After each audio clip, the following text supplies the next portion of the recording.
hipertensi? Hipertensi adalah kondisi medis saat seseorang mengalami peningkatan tekanan darah di atas normal. Menurut World Health Organization, hipertensi bila peningkatan tekanan darah istirahat yang menetap, yaitu tekanan darah sistolik lebih dari 140 mmHg dan tekanan diastolik lebih dari 90 mmHg. Hipertensi yang tidak diketahui penyebabnya didefinisikan sebagai hipertensi esensial.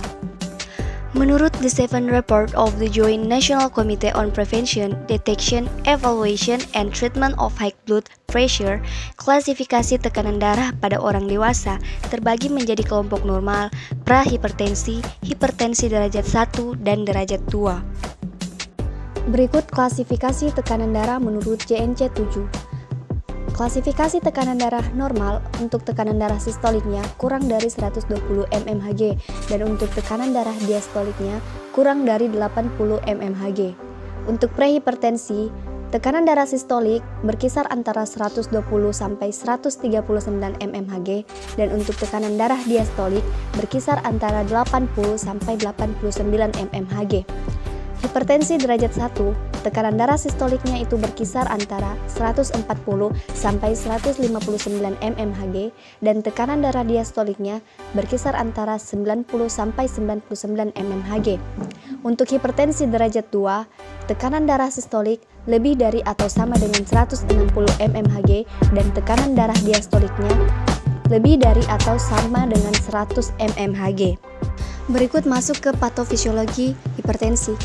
Mekanisme terjadinya hipertensi adalah melalui terbentuknya angiotensin II dari angiotensin I oleh angiotensin I converting enzyme. ACE memegang peran fisiologis penting dalam mengatur tekanan darah. Darah mengandung angiotensinogen yang diproduksi di hati, selanjutnya oleh hormon renin diproduksi oleh ginjal, akan diubah menjadi angiotensin I oleh ACE yang terdapat di paru-paru. Angiotensin I diubah menjadi angiotensin II.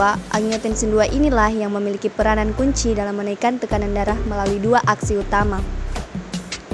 Aksi pertama adalah meningkatkan sekresi hormon antidiuretik ADH dan rasa haus.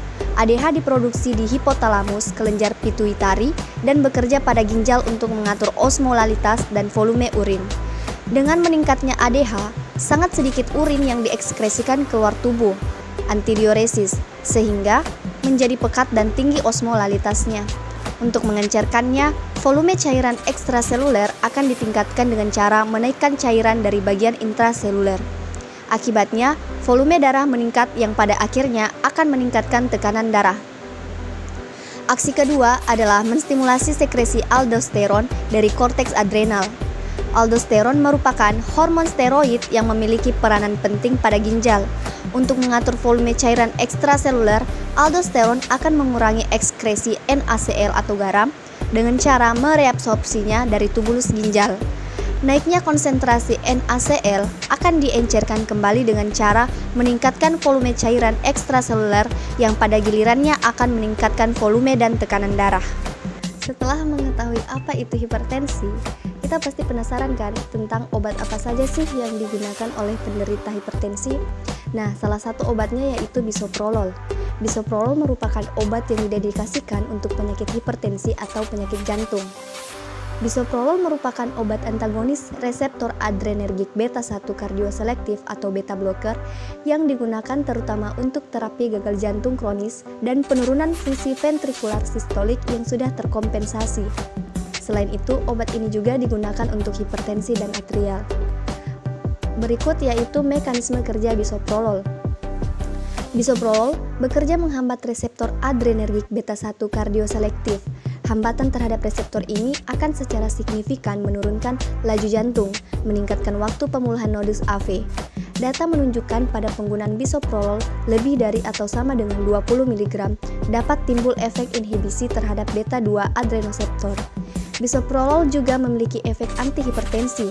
Antihipertensi ini terjadi melalui penurunan curah jantung dan inhibisi pengeluaran renin oleh ginjal.